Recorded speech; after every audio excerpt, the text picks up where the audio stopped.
Boa noite, sejam bem-vindos aí a mais uma aula sobre o Pirkei Avot. A gente está agora na metade do capítulo 4. Na última aula a gente viu até a Mishnah número 5, então hoje a gente começa da Mishnah número 6.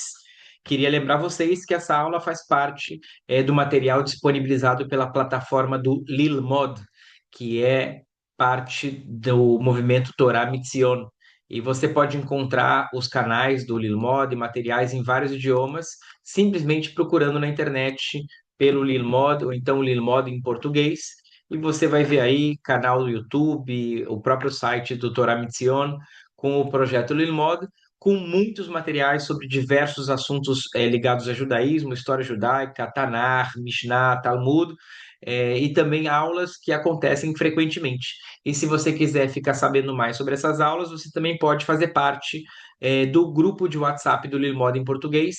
Basta mandar uma mensagem de WhatsApp para o telefone que eu coloquei aqui no chat, e aí você pede para ser inscrito para receber mensagens toda semana das aulas que acontecem através do projeto Lilmod. Então sejam bem-vindos. A gente vai continuar no capítulo 4. Vou compartilhar com vocês aí uma apresentação onde tem as Mishnayot. E como eu comentei antes, a gente vai começar então da Mishnah número 6.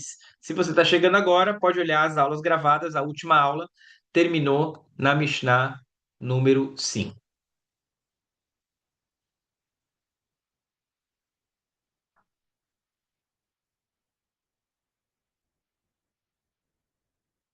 Bom, vou só fazer uma breve recapitulação, vou voltar aqui um pouquinho para trás, né, sobre o Pirkei Avot.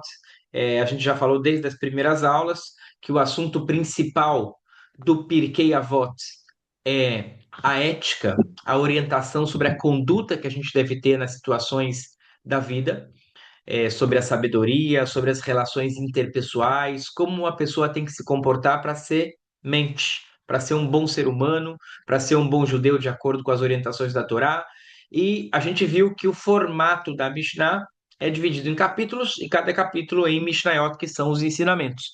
E que lá no começo do capítulo 1, a Mishnah ensinou que todo conhecimento que chegou aqui, ele veio desde a Torá oral que Moshe recebeu no Monte Sinai, passando através das gerações, e a gente foi vendo os ensinamentos dos diferentes sábios de cada geração desde o capítulo 1. A gente percebeu que em alguns momentos os sábios de alguma geração focam no assunto específico. E alguns capítulos, às vezes, passam 3 ou 4 ensinamentos seguidos de sábios diferentes, às vezes em gerações diferentes, falando do mesmo assunto. E a gente vai ver isso um pouquinho na nossa aula de hoje. Então, a gente começou a ver na semana passada o capítulo 4, que ele começou lá com Benzomar, ensinando o que que é ser sábio, o que que é ser valente, o que que é ser rico, né? O que que é ser honrado, e falou bastante sobre a sabedoria. E depois a gente viu uma sequência de Mishnayot que falaram da importância das mitzvot, da gente correr atrás de fazer os mandamentos e de também se afastar das transgressões, né? Então, a gente viu até a Mishnah 5 na semana passada, onde a gente falou aí sobre a importância também do estudo, e a gente vai ver agora a Mishnah 6 até a Mishnah 11, e a gente vai ver uma sequência aí de assuntos ligados também ao ensino da Torá, às mitzvot e também ao julgamento. E aí vocês vão perceber quando tem algumas Mishnayot seguidas sobre o mesmo assunto.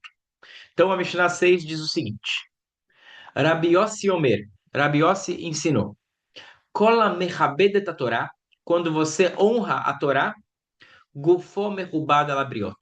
As pessoas vão te honrar também, né? Isso aqui tem duas maneiras da gente entender o que ele está falando. Uma maneira é espiritual. Uma pessoa, quando ela honra a Torá, a gente já falou no início do capítulo que honrar os outros é a melhor forma de uma pessoa também receber honra.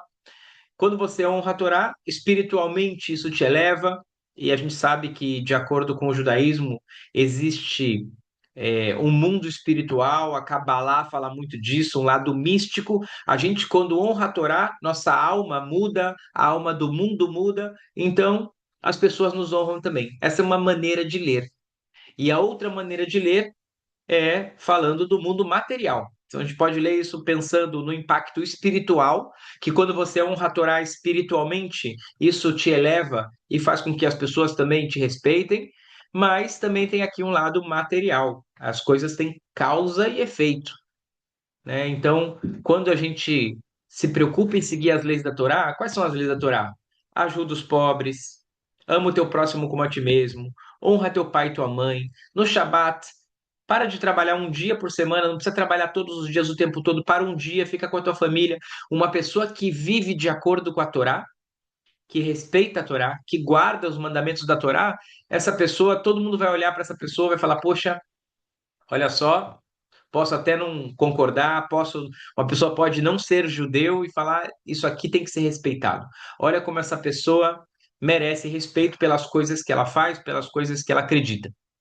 E o contrário, quando a gente despreza a Torá e despreza a importância das relações com a comunidade, com o próximo, não se preocupa com os pobres, não se preocupa com o que é correto, com o que é ético, gufó mehulal alabrioto. No final, não pensa que com isso você vai conseguir honra, né? E as pessoas costumam se iludir nesse mundo pelas coisas que parecem ser mais fáceis.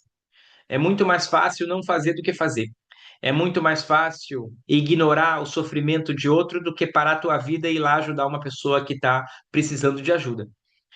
E o caminho mais fácil, ele na verdade não leva a algo que é duradouro e normalmente não a algo que é positivo. Então, para dar um exemplo, né, extremo, uma pessoa pode achar que roubando vai ficar rica, mas quem rouba não fica rico. E quem desonra a Torá não fica honrado. Porque não é roubando que a pessoa vai conquistar. A pessoa pode até ter sucesso num primeiro furto, num primeiro roubo, mas no final, a longo prazo, não é mentindo, não é roubando, não é tratando mal o outro, não é ignorando o sofrimento do outro que a gente cresce. Nem materialmente, nem espiritualmente. Mesmo que a pessoa possa se iludir.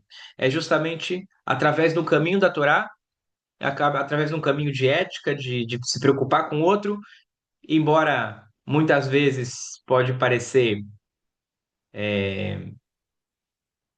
paradoxal, mas é parando de trabalhar uma vez por semana que a gente consegue prosperar mais. Né? Não, não, pode parecer que a lógica diz o contrário. Não, se eu roubar, eu vou ficar mais rico. Não, na verdade, se você roubar, você vai acabar perdendo. Mas se você parar de trabalhar uma vez por semana, vai te fazer bem. Né? Então, a Mishnah 6 vem falar aqui sobre o equilíbrio de novo entre as coisas. E uma pessoa que é equilibrada e segue a Torá, ela no final vai prosperar e vai ser honrada. A Mishnah 7, em nome de Rabi Ishmael, ele fala o seguinte, e aqui a gente vai entrar num assunto que é o assunto do tribunal, o assunto do julgamento, do como deve ser o sistema jurídico, como deve se comportar um juiz. E isso acontece algumas vezes no Pirkei Avot. A gente tem algumas sequências de ensinamentos que falam sobre como um juiz deve se comportar.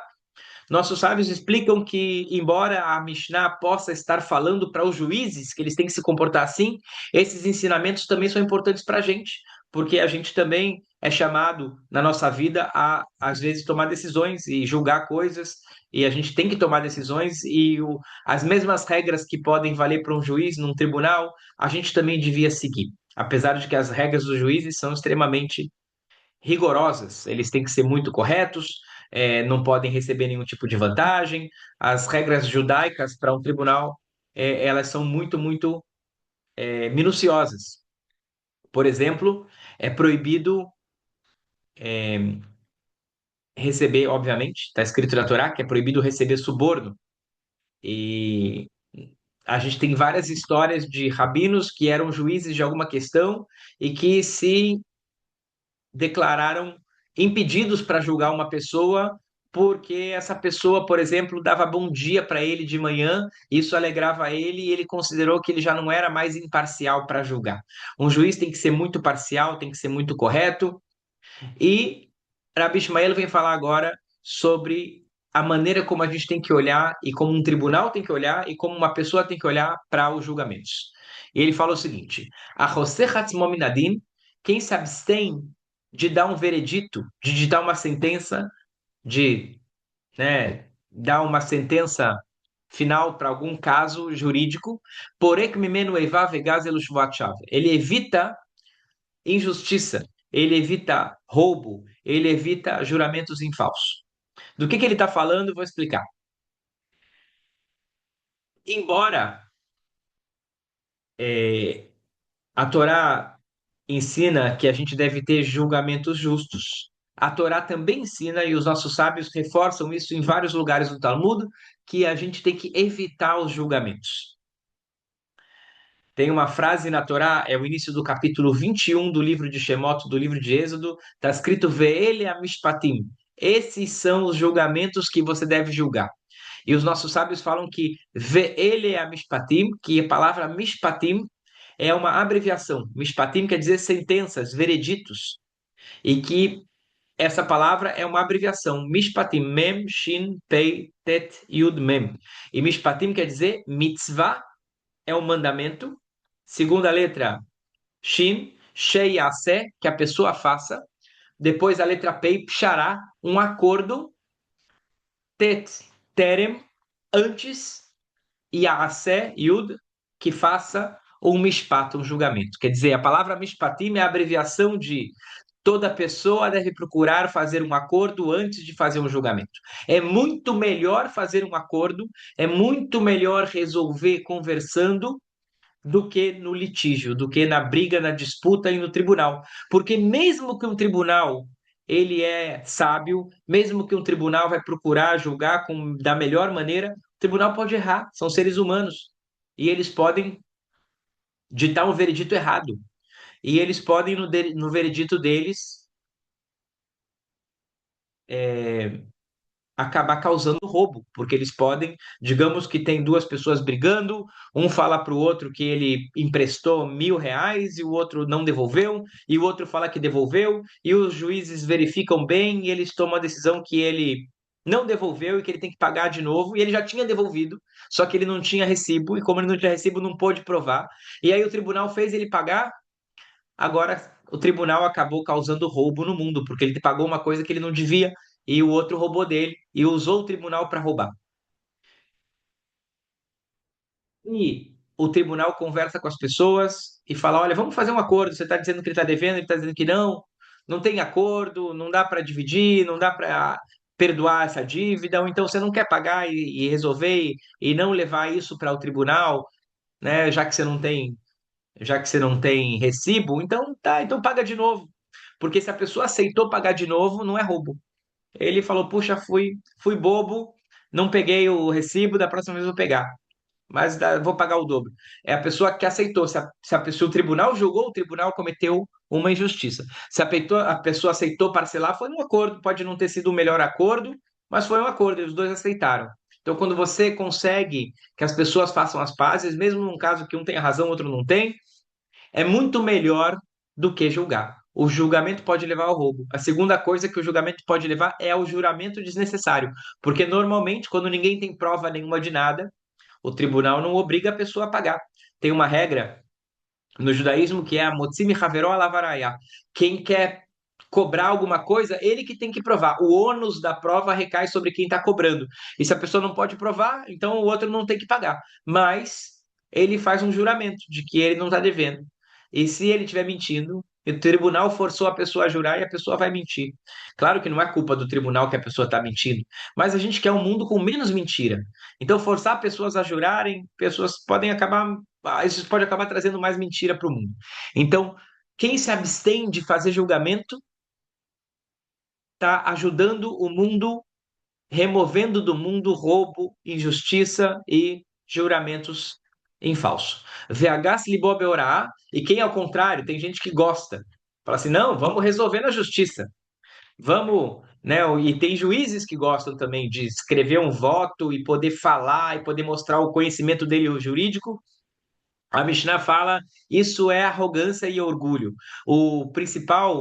A principal postura de um juiz deve ser mostrar para as pessoas como elas podem encontrar amizade, acordo e não litígio e briga, mesmo que ele esteja fazendo de acordo com a lei. Então, o juiz deve agir para evitar brigas. De novo, voltando para o começo que eu falei, essa Mishnah está falando para os juízes. Mas, e para quem está em litígio, né, se você tem uma briga com alguém e precisa de uma decisão, evita levar para um tribunal, tenta um acordo, tenta conversar com alguém, tenta um negociador, é melhor do que ir para um tribunal. Então, essa Mishnah está falando para tribunais, porém, ela vale para cada um de nós, né? A gente, às vezes, não é nem caso de levar para a justiça, mas às vezes é questões que a gente briga com as pessoas por coisas muito pequenas que a gente podia abrir mão.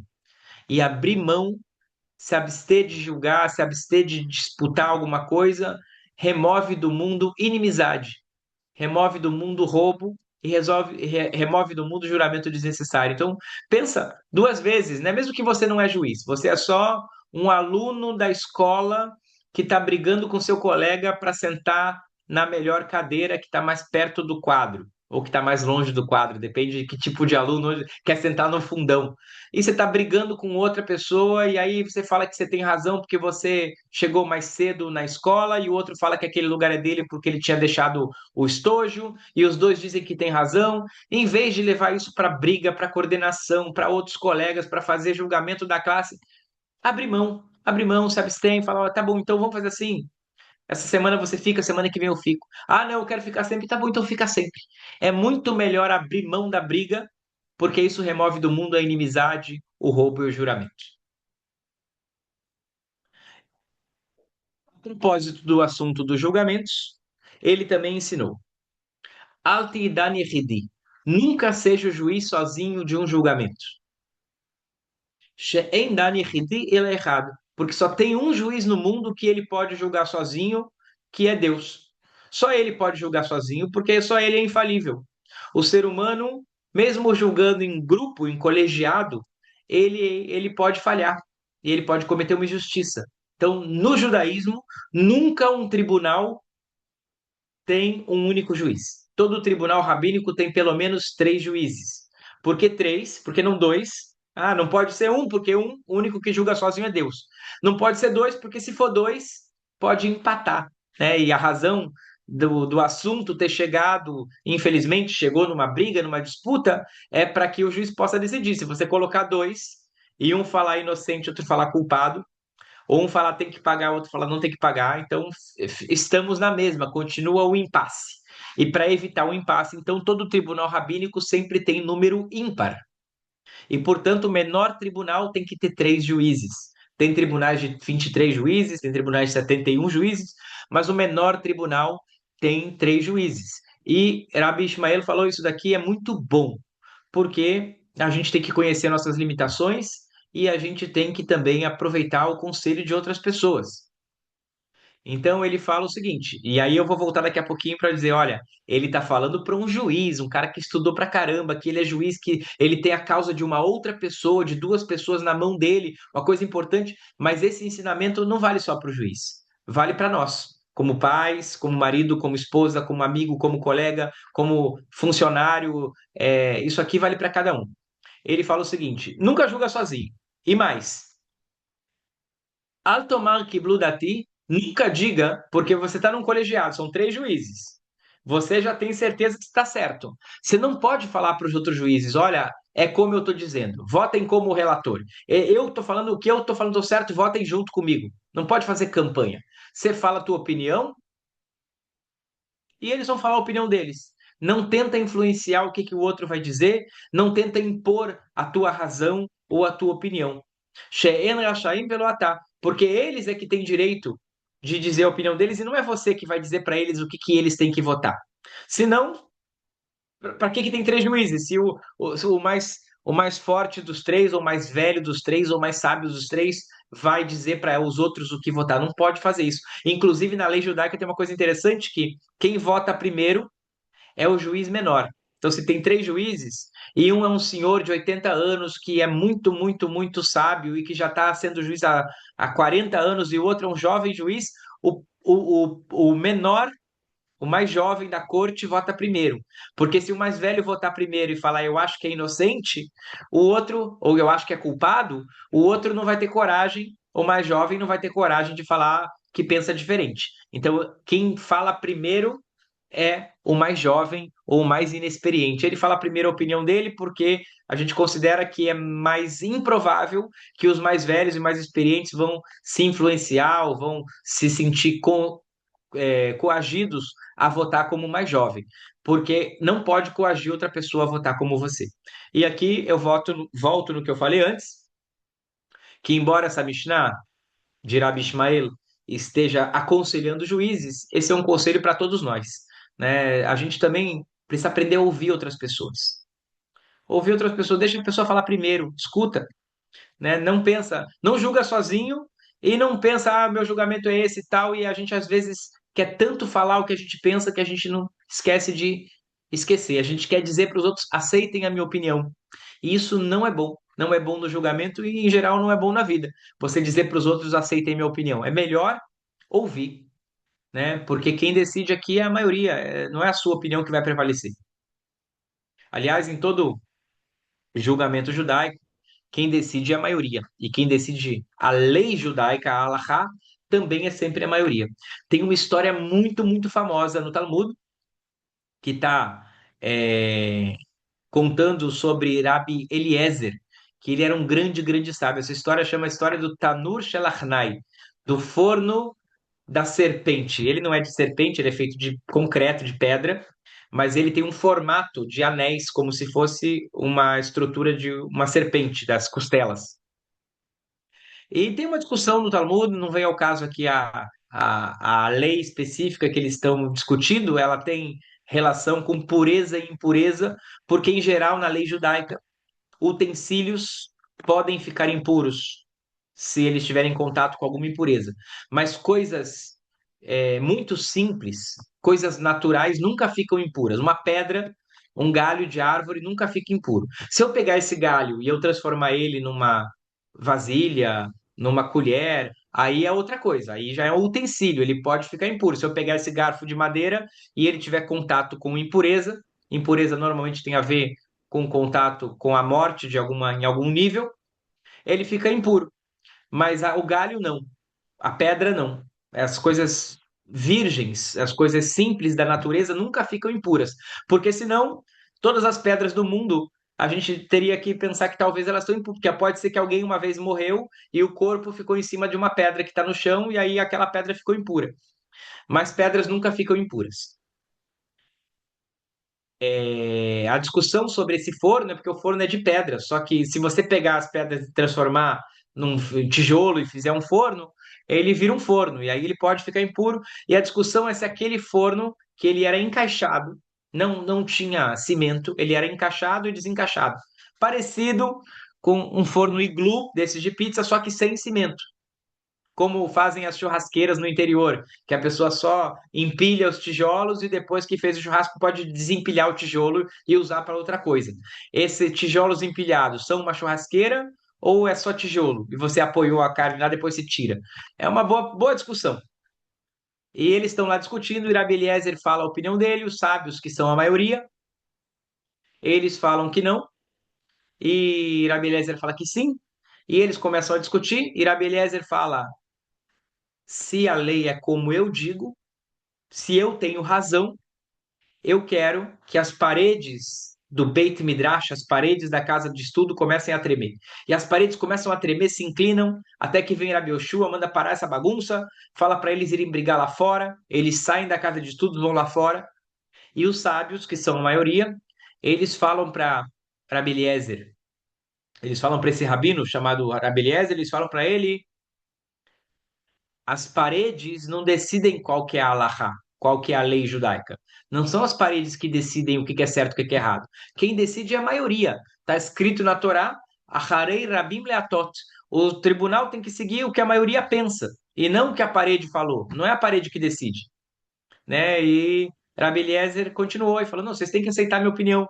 Justamente o que a gente está vendo aqui na nossa Mishnah, né? Que Rabi Shmuel falou, não pode falar isso, aceitem minha opinião. E Rabi Eliezer falou, aceitem minha opinião, eu tenho razão.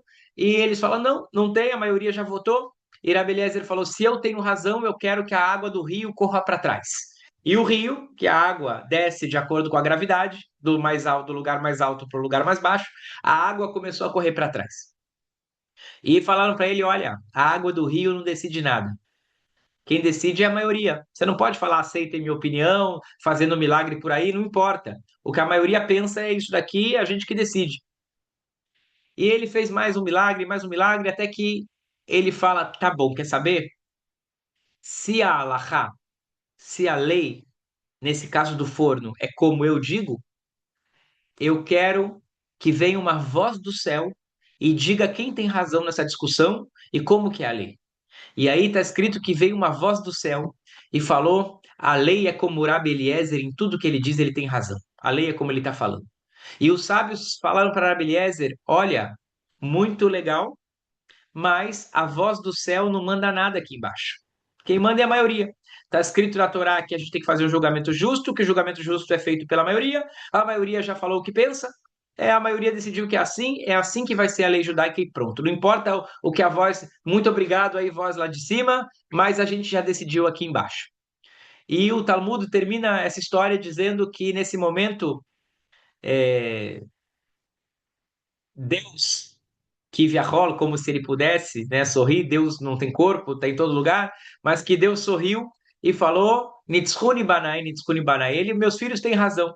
Deus deu para a gente uma Torá e falou: olha, faz assim, segue a maioria. E aqui a maioria pensou de um jeito, que talvez não era o jeito, entre aspas, certo. Não era o melhor, mas foi o que a maioria pensou e decidiu, e então é isso que prevalece. Rabi Ishmael está dizendo ter razão não é a coisa mais importante numa discussão. Nem mesmo no tribunal. A lei vai ficar de acordo com a maioria. E o que a maioria falou é isso que está certo. E pronto. E bola que segue. A nossa sociedade vai seguir essa orientação. E independente de uma pessoa achar que tem mais razão do que os outros têm razão. Então, essa é a Mishnah número 8. Como eu falei antes, uma sequência aí de assuntos ligados ao tribunal rabínico.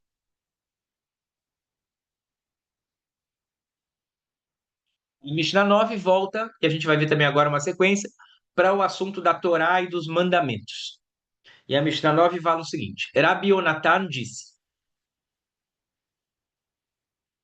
Kol Mekayem et a Torá meoni, toda pessoa que consegue cumprir a Torá na pobreza, sofole kamam yoshel. No final, ele vai acabar cumprindo a Torá na riqueza também.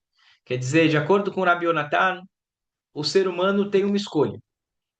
É sempre difícil, na verdade, né? E isso é uma coisa interessante, aliás, é a Paraxá na próxima semana. Ela fala que quando o povo de Israel prosperar, né, quem escreve a Torá é Moshe. Moshe não chegou a entrar em Israel, mas ele escreve na Torá. Um dia vocês vão entrar em Israel, vocês vão plantar, vocês vão colher, e quando vocês tiverem tudo de bom, quando vocês estiverem com uma colheita boa e as coisas estão indo bem, vocês vão falar: Corri veot semiadia salieta hailazé. Foi a minha força e o meu esforço, isso aqui tudo meu. Deus não ajudou nada, eu fiz tudo sozinho. A gente fica orgulhoso. Riqueza também é um desafio, né? A pessoa saber, mesmo na riqueza, ser grato, ser humilde, é difícil. Tem o desafio da pobreza e tem o desafio da riqueza. E a pessoa não é boa pessoa ou má pessoa porque é rica ou porque é pobre. E a pessoa também não escolhe cumprir Torá e seguir uma vida de bondade, de justiça, de se preocupar com o pobre, de devolver uma coisa perdida quando encontrou, de ser honesto porque ele é rico ou porque ele é pobre.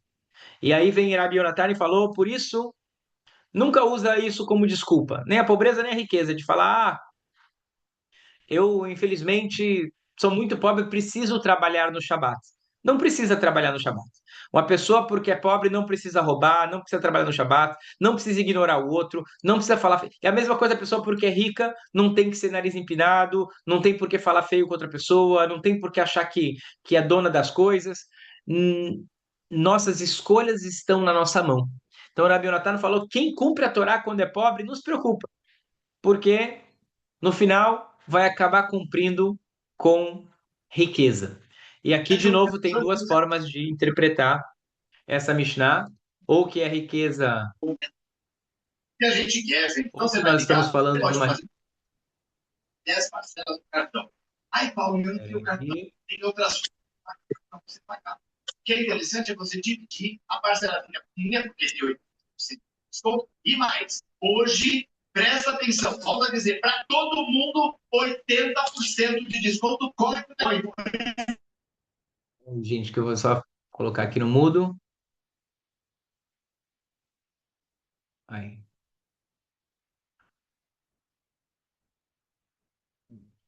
Então, tem duas maneiras de entender o que Irabi Yonatan falou. Uma é espiritual, a pessoa que toma uma boa decisão e que mesmo diante de pobreza ele consegue cumprir a Torá, espiritualmente isso eleva a pessoa para uma riqueza. E dá para entender também, como a gente falou lá na Mishnah número 6, que isso é causa e efeito. A pessoa cumpre Torá na pobreza e o resultado de cumprir Torá é sempre um resultado bom. Vekola mevatel da Torá meosher, e quem, porque está muito rico, deixa de cumprir a Torá, acha que porque é muito rico não precisa falar obrigado, não precisa agradecer ninguém, não precisa ajudar o pobre, não precisa ter respeito com os pais. No final, ele vai acabar tendo que cumprir a Torá na pobreza. Né? Não pensa que a pobreza ou a riqueza são desculpas para que uma pessoa saia de um caminho de fazer bondade. E os dois são grandes desafios, mas as decisões estão na nossa mão. Assim falou o Rabi Yonatan.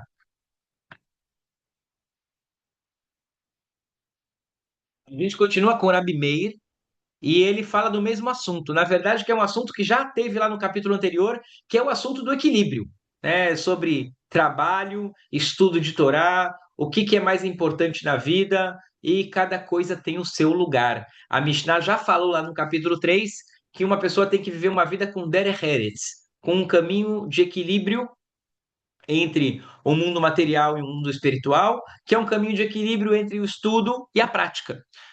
E aí vem Rabi Meir e fala o seguinte: Evei memaet be'esek ve'asok batorá. Se você puder, minimiza as suas atividades comerciais e te ocupa mais com Torá. Quer dizer, de acordo com o Rabi Meir, você tem que fazer as duas coisas. A pessoa tem que trabalhar, tem que ter atividades comerciais, tem que ter um trabalho, mas ele tem que ter Torá e ele tem que saber que a Torá é mais importante. Né? Quando a gente fala dessa dualidade entre espiritual e material, o material é muito importante no judaísmo, já falamos disso outras vezes, né? Não existe espiritualidade neste mundo sem o que é material. Você quer ajudar um pobre, você precisa de dinheiro. Você quer é, cumprir uma mitzvah, você tem que estar envolvido com a sociedade, as relações interpessoais, o nosso trabalho, tudo isso faz parte da vida através da qual a gente faz as mitzvot. Então, o lado espiritual e o lado material, os dois são importantes, mas entre o que é espiritual e o que é material, o espiritual é sempre mais importante. Entre alma e corpo, as duas coisas, o corpo é muito importante, então a gente tem que cuidar muito do nosso corpo, tem que fazer atividade física, tem que comer bem, mas a alma é mais importante do que o corpo. O espiritual é mais importante do que o material. E a gente consegue perceber isso muito facilmente nesse mundo. Nem precisa ler na Torá. A gente consegue perceber nesse mundo que, por exemplo, os prazeres que a gente tem, e a gente tem prazeres materiais e tem prazeres espirituais. Os prazeres espirituais são muito melhores e são muito mais duradouros e são muito mais importantes.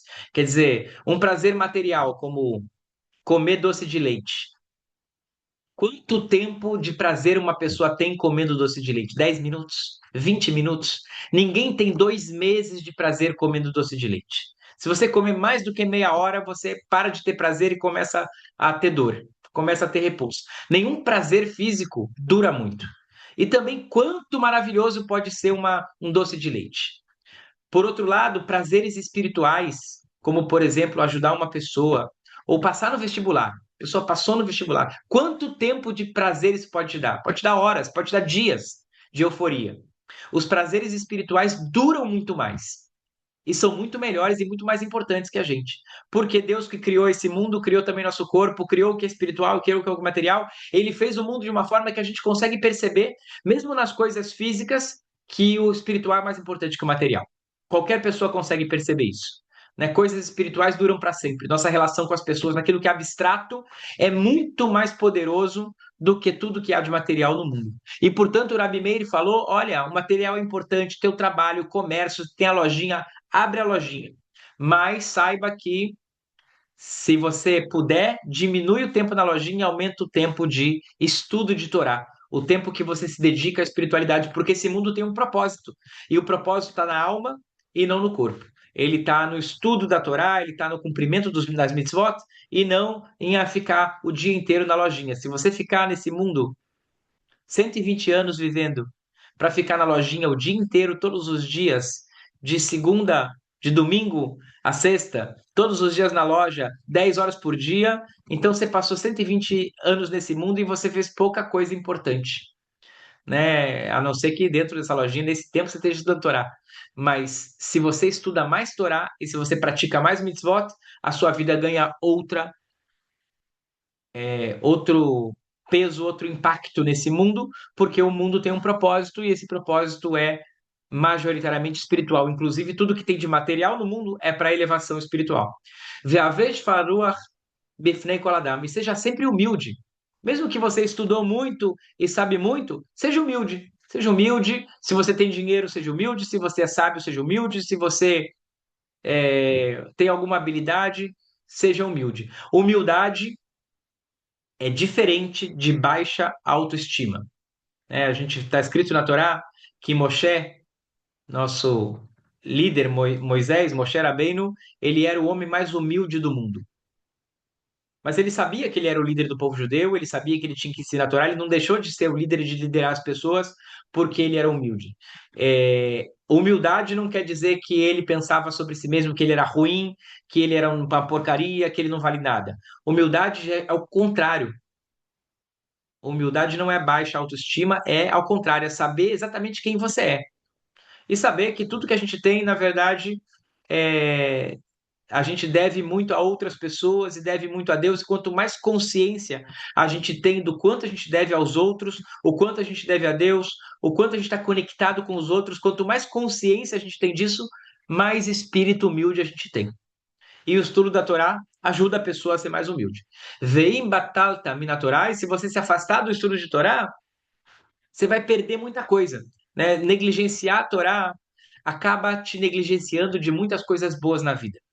Você deixa de ter prazer e proveito e se envolver com as pessoas de uma forma boa e perde muitas oportunidades. Vem mamata batorar b e se ao contrário, se você se esforça na Torá, no cumprimento das mitzvot, uma pessoa vai lá e fala, vou fazer tzedakah, vou estudar Torá, vou ler Teilim, vou rezar de manhã. Rezar de manhã é uma coisa que muda o nosso cotidiano. Em vez de acordar, escovar o dente e sair para trabalhar, acorda, vai no minyan, ou se não tem minyan perto de você, coloca o tefilim, mulher não precisa colocar tefilim, mas pega o sidur, lê, senta, relaxa, pensa no que você fez de ontem que você pode fazer melhor amanhã, o que você vai fazer hoje, para um pouquinho, medita um pouco sobre o seu dia, estudar a Torá e praticar a Torá transforma o nosso cotidiano. E, portanto, imamal tabatorá arbe, se você se esforçou muito na Torá, yesh sachar arbe litelecha, você tem muitas recompensas. E aqui também, Rabi Meir está falando de recompensas no mundo vindouro, na nossa alma, estudar a Torá eleva a nossa alma, mas também recompensas nesse mundo. Uma vida de acordo com a Torá, uma vida na qual você para na sexta-feira, fica com a tua família, faz um jantar de Shabat, e aí no sábado de manhã vai na sinagoga, conversa com outras pessoas, almoça em casa com a família. Uma vida de acordo com a Torá é uma vida que te dá muita recompensa. E por último, nossa última Mishnah de hoje, Mishnah número 11, de Rabi Eliezer Ben Yaakov. Ainda no assunto aqui da Torá, mas ele vai para as mitzvot. Eliezer Ben Yaakov Omer, Aose mitzvah achat, uma pessoa que faz uma mitzvah. O capítulo anterior falou sobre a importância da gente valorizar cada mitzvah. A pessoa fez uma mitzvah, fiz uma coisa. Encontrei uma coisa perdida e devolvi para o dono. Uma mitzvah. Ou, né, me preocupei com comer cachê, me preocupei em colocar tefilim da maneira correta, me preocupei em ajudar um pobre, me preocupei em escutar uma pessoa que estava com um problema. Uma mitzvah. Conelo Pratlit errado. Ele está comprando para si um defensor. A gente não enxerga, mas o mundo é cheio de criaturas celestiais e quando a gente faz uma mitzvah, a gente cria um anjo que defende a gente.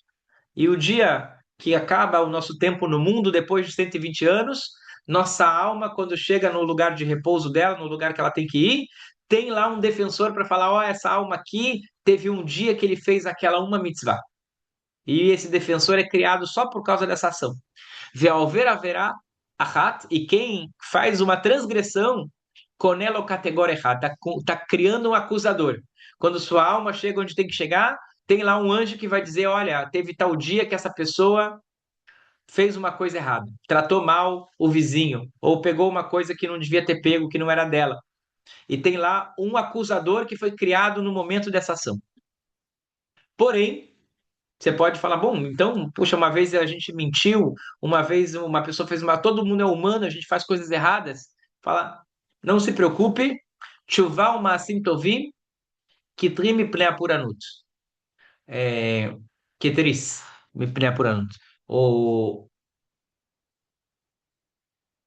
a tshuva, né, o ateshuvá, que é o conserto das nossas ações, quando a gente faz uma coisa, você mentiu, mas depois você foi lá e contou a verdade, pediu desculpa, consertou o que você fez de errado, o conserto, a penitência, você corrigiu o que você fez, e boas ações, eles são um escudo, eles são como tris, como uma cortina, um escudo, diante de qualquer tipo de retribuição, de qualquer tipo de consequência. Então, mesmo que a gente fez uma coisa errada, a Torá ensina para a gente que sempre dá para consertar. Enquanto a gente está no mundo, enquanto nossa alma está no nosso corpo, a gente sempre pode consertar. Rabi Yohanan Sandlar Omer, Rabi Yohanan, o sapateiro, Sandlar quer dizer sapateiro, ele costumava dizer, Kol Knesiach Elishem Shamayim, toda vez que as pessoas se reúnem por amor aos céus, ou seja, por amor a Deus, para fazer alguma coisa boa, Sofalet Kayem, sempre sai coisa boa daí. Né? Às vezes a gente tem medo ou tem algum tipo de pessimismo em relação a promover alguma ação boa, a gente acha que não vai dar certo, que vai dar muito trabalho, que é uma ação muito grande, que o projeto é maior do que a gente pode. A gente, recentemente, eu comentei na nossa última aula, aqui em Porto Alegre teve uma ação de campanha do agasalho. E a gente conseguiu 6 toneladas de roupa em um domingo, recolhendo com a ajuda de muitos voluntários. E isso daqui é o seguinte: quando as pessoas se reúnem, quando tem uma assembleia, a assembleia é a reunião de pessoas, quando pessoas se reúnem para fazer algo que é bom, no final dá sempre certo. Mesmo que não conseguimos 6 toneladas, tá? Mas a gente já se juntou, já valeu. Sempre vale a pena tentar se reunir com outras pessoas para fazer alguma coisa boa. Se as pessoas que estão se reunindo realmente têm intenção de fazer uma coisa boa, tem intenção de fazer mitzvah, tem intenção lechem shamayim, sempre vale a pena. Ah, mas é um projeto maluco de tentar juntar, sei lá, comida, vou fazer um almoço de domingo para pessoas do bairro que não podem comprar comida. Não vai dar certo? Não importa. Mesmo que não dê certo, já deu certo. Só o fato das pessoas se reunirem já é sucesso. Então, Rabbi Yohanan Sadler falou, quando você tem a oportunidade de se juntar com pessoas para fazer alguma coisa boa, faz, porque no final vai dar alguma coisa boa vai sair daí. Sofá Leit Kaim, no final vai sair daí um resultado duradouro. O que é um resultado duradouro? Falamos antes, as coisas materiais duram pouco, as coisas espirituais duram muito. O fato de você se reunir com pessoas para tentar fazer uma mitzvah, isso aí já é um resultado duradouro. Vesheiná Leshem Shammai, quando as pessoas se reúnem para fazer alguma coisa que não é em nome dos céus, para fazer alguma coisa ruim, ou para fazer alguma coisa, planejar alguma coisa, bullying, planejar alguma coisa de furto, planejar alguma coisa errada, no final, mesmo que deu certo o plano das pessoas, no final deu errado. Né? Então, quando a gente se junta com pessoas para fazer o bem, dá sempre certo. E quando a gente se junta para fazer alguma coisa errada, dá sempre errado. Então, a gente tem que pensar em como a gente pode, no nosso cotidiano, na nossa vida, se juntar mais com pessoas com bons interesses para fazer coisas boas, porque isso sempre dá resultados duradouros. A gente para aqui na Mishnah número 11, e aí na semana que vem a gente termina o capítulo 4, se Deus quiser, e a gente segue aí nessa toada para terminar o Pirkei Avot em breve. Queria lembrar vocês que amanhã é o jejum de 9 de Ava, amanhã de noite. Ele começa, depende da cidade onde vocês estão, São Paulo, Porto Alegre, Rio de Janeiro. Começa por volta das 5 da tarde, da quarta-feira, e termina na quinta-feira, por volta das 6h15 da tarde, mais ou menos, termina o jejum. E a gente tem vários costumes no 9 de Ava. Eu vou parar agora a gravação, mas quem quiser fazer alguma pergunta também está convidado aí, e a gente tenta responder sobre amanhã ou sobre outro assunto, se quiserem.